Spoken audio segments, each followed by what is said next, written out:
hoop. Well, we've been talking about earrings, but we haven't seen any bracelets yet. So I want to show you one of the most popular bracelets in our Firelight inventory. Again, the number to call if you have an interest in any of this merchandise is 1-800-500-7590. Now let's just dream together for a little bit. This alternates between fancy cuts in pear shapes and then smaller diamonds that are round in between. So the emphasis is on the syllable that deals with the pear. You see what I did there? So 3.25 carats in diamonds in all, not an insignificant bracelet at all, but one that is so left of center, so unique from what we usually see. And that to me is super exciting. Try walking into a jewelry store and finding something similar for $2,099.98. You're going to be running back to us. There are 3 sizes available. If you want the small, which is about 6.25 inches, there are only 4 left. If you like the average, which is 6.75 inches, there are 5 left. And if you'd like the large, which is a 7-inch, we're even more limited to peace be with you. There's only 2 left. So the sizing is a little bit different. You measure the inner circumference of the bracelet when you give a bracelet measurement on a piece like that. So this is a line or tennis style bracelet that has evolved into something even more special. When you're talking about fancy pear shapes, this is really a big story right now. You know, everything old is new again, but there's been a real nod to tradition. And back in the day, teardrop shapes, they're called sometimes pear shapes. I'm trying to think of what some of the other names are for them. But anyway, they've always been cyclical as far as trends go. And right now they're on the top of the pile. When you cut a gemstone like this, and a diamond in particular can be tough because of the cleavage of a diamond, you're putting you have to put a better cutter on the job because it's a hybrid cut, which puts a marquee and an oval together. So where the tip is, it's more vulnerable to breaking.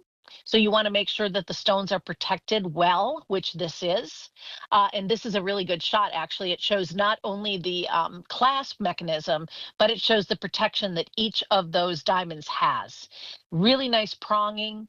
Really nice pinning between the areas so that the movement on it is super flexible and nice.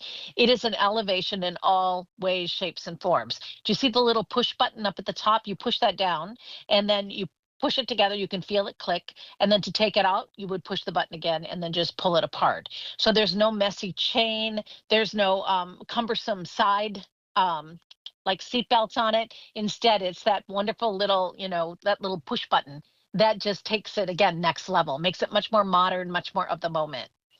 The gem sorting and the color matching on this is challenging. And again, when you cut a pear, you want to make sure that you get that pear even as far as facets go all throughout the cut of the gemstone. You don't want it to look too bottom heavy, or God forbid, there would be a dark bow tie in the facet structure of that diamond when you look at it table up. So to do that so many times over to get enough that are perfection like that to make a bracelet can be a lot of time and a lot of money. So that's why you would have expected to see a premium price on it, not a sale price on it. That's my feeling as a diamond expert. I think you're getting a lot for your money on this bracelet. And if you do love to wear a lot of arm candy like I do, if you like to wear 2 or 3, I particularly like my bracelets in odd numbers. So I usually wear them in 1, in 3, or in 5. 5 is usually the top of my stack. But, everybody's got their own thing. But on 5 easy pays of $420, make it your own and make it your style. Jewelry is a reflection of you. Jewelry should show your personality and what you get excited about in life. And if you like a little bit more drama, a teardrop shape is that more dramatic cut. But the reason that they are more expensive, if you've ever wondered when you go shopping around and looking why teardrop shapes, emerald cuts, marquise cuts, things like this are more money, it's because there's a lot more waste to the cut. You have to start with a larger diamond and cut back to these sizes. So anytime you do that or have to do that, you have trailings, you have things that are lost to the cutting floor, it's lost revenue. So that's why you see a lot of rounds, like in Tanzanite. Tanzanite, you see ovals everywhere. And ovals are not all that special in tanzanite, to be honest with you, but they can get the best yield for their dollar by cutting them in ovals. Trilliant shapes really show tanzanite's color better. So with a diamond, we're looking to show the colors inside of the gems, but we also want the evenness of the cut. You want an excellent cut. The other thing that can become evident if you're looking at a poorly cut pear shape is leakage of light. If you see a dark bow tie or you see spots, like dark spots within the diamonds, walk away and we'll find you another piece. I happen to think that this is a premium bracelet. Having looked at it up close and looped it, I will tell you the stones that I examined looked great. So you know you're going to get great quality here with our Firelight Lab ground department. We pride ourselves on that. Every diamond's been inspected by the Gemological Institute of America so that I can guarantee you VS plus quality as far as clarity goes, and then near colorless quality. Word salad here today. That's J445011. I'm a little wordy this time of the evening. Who knew?